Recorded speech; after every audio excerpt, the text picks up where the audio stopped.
जय जय श्री राम। अगर हनुमान जी की जगह अंगद लंका जाते तो क्या वो कभी लौट नहीं पाते? क्या रावण के महल में प्रवेश करते ही उनकी मृत्यु निश्चित हो जाती? क्या वाल्मीकि रामायण और तुलसीदास जी की रामचरितमानस में इसका रहस्य छिपा है? अंगद खुद कहते हैं, अंगद का है जाऊं मैं पारा, जिय संशय कछु फिरती बाड़ा।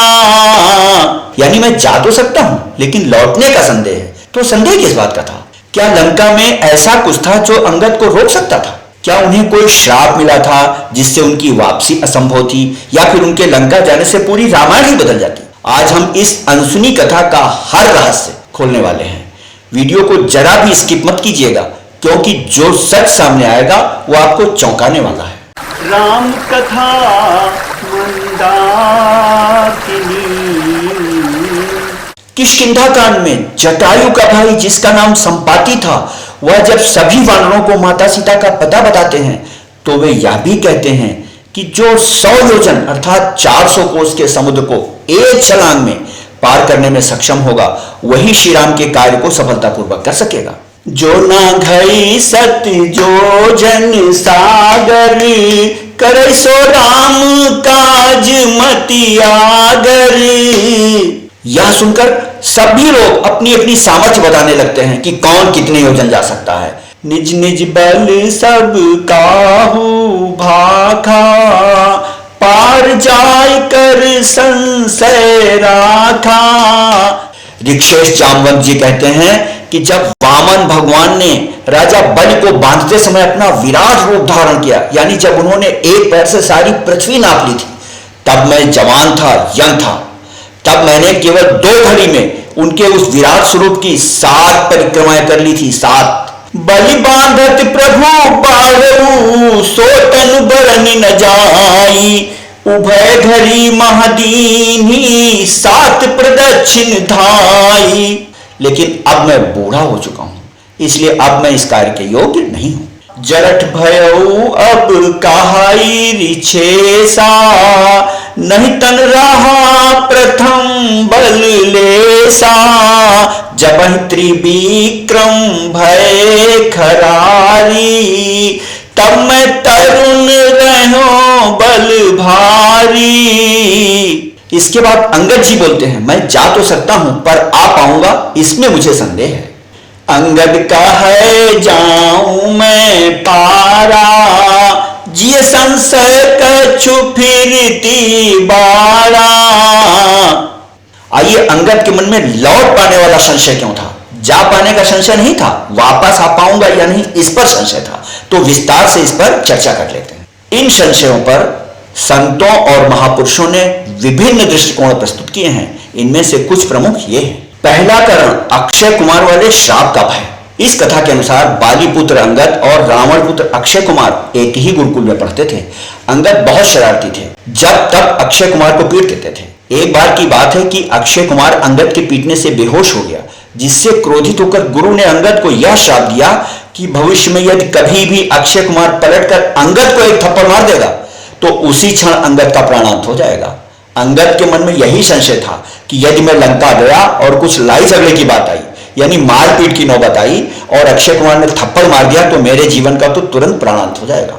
आप ध्यान दीजिए, इसीलिए हनुमान द्वारा अक्षय कुमार के मारे जाने के बाद ही अंगद रावण की सभा में गए थे और रावण को खूब अपमानित भी किया था, लेकिन इसी डर से वह पहले नहीं गए थे। जी, संशय कछु फिरती बाड़ा का भाव यही है। दूसरा कारण ब्राह्मण का श्राप। एक अन्य कथा के अनुसार बचपन में अंगद अधिकतर समुद्र के किनारे उस जगह खेलते रहते थे जहां एक ब्राह्मण ध्यान किया करता था। खेलते समय जल की छींटें उस ब्राह्मण पर पड़ जाती थी।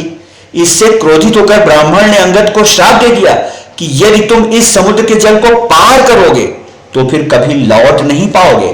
संभवतः इसी कारण से भी अंगद जी कह रहे थे कि मैं पार तो चला जाऊंगा पर लौटने में संशय है। तीसरा कारण माता सीता की शक्ति। अंगद के मन में यह उद्वेलन चल रही थी कि जब मैं लंका जाऊंगा तो उस समय सदा माता सीता मेरे सामने की दिशा में रहेंगी। सीता जी तो शक्ति की अवतार हैं, अतः उनकी शक्ति का कुछ अंश मुझे प्राप्त होता रहेगा, इसलिए ऐसे में सागर पार करना आसान होगा। पर लौटते समय सीता जी की दिशा मेरी पीठ की ओर हो जाएगी, जिससे उनकी कृपा बाधित हो जाएगी और वह वापस आने में समर्थ नहीं हो पाएंगे। चौथा कारण, निशाचरों से पहली बार युद्ध का भय। अंगद ने इस घटना से पहले कभी किसी निशाचर के साथ युद्ध नहीं किया था। वो तो राजकुमार था। संभवतः उसके मन में यह संशय रहा हो कि यदि लंका में किसी निशाचर से युद्ध हुआ तो वे विजयी होकर वापस लौट पाएंगे या नहीं। पांचवा कारण, मंदोदरी से पारिवारिक संबंध। कुछ रामायणों में मंदोदरी को अंगद की मौसी बताया गया है और यह कहा गया है कि बाली और रावण के गहरे संबंध थे। अंगद के मन में यह चल रहा था कि यदि वह लंका जाते हैं तो पारिवारिक संबंधों के कारण हो सकता है कि मंदोदरी उनको रोक ले, जिससे वे वापस लौटने में असमर्थ हो जाएं। अंतिम सबसे प्रमुख कारण, वानर सेना की रणनीति। इतने सारे संशयों के बावजूद वाल्मीकि रामायण और रामचरितमानस दोनों में स्पष्ट रूप से उल्लेख मिलता है कि अंगद पूर्णतः सक्षम थे, लेकिन उन्हें रणनीतिक कारणों से नहीं भेजा गया। वाल्मीकि रामायण में जांबवान जी कहते हैं कि अंगद, तुम 100 योजन की चिंता कर रहे हो, जबकि तुम लाखों योजन जाने और वहां से लौटने में पूर्णतः समर्थ हो। कामं शत सहस्राणि योजनानां समं भवेत् भवान गंतुम प्रतिनिवर्तितुम चापि शक्नुयात्। रामचरितमानस में भी यही बात दोहराई गई है कि तुम हर प्रकार से योग्य हो, लेकिन तुम इस सेना के सेना नायक हो, इसलिए तुम्हें भेजना उचित नहीं है। जामवंत कहा तुम सब लायक, पठिए किमि सब ही कर नायक। अतः अंगद जी के मन में उठे संशय को लेकर विभिन्न कथाएं प्रचलित हैं, लेकिन वाल्मीकि रामायण और रामचरितमानस दोनों ही इस बात को प्रमाणित करते हैं कि अंगद लंका जाने और लौटने में पूर्णतः समर्थ थे। संशय केवल मनोवैज्ञानिक था, वास्तविकता में तो वे सक्षम थे। सेना नायक को भेज देने से सेना के साहस और उसके कौशल पर विपरीत प्रभाव पड़ सकता था। अतएव रणनीतिक कारणों से उन्हें भेजने के बजाय हनुमान जी को भेजा गया, क्योंकि लंका जाने के लिए वे सबसे उपयुक्त थे। उन्हें किसी प्रकार का कोई श्राप नहीं था। अगर आपको यह कथा पसंद आई हो तो इसे लाइक और शेयर जरूर करें। हमारे चैनल राम कथा मंदाकिनी को सब्सक्राइब करें ताकि ऐसी और भी दिव्य कथाएं आप तक पहुंच सके।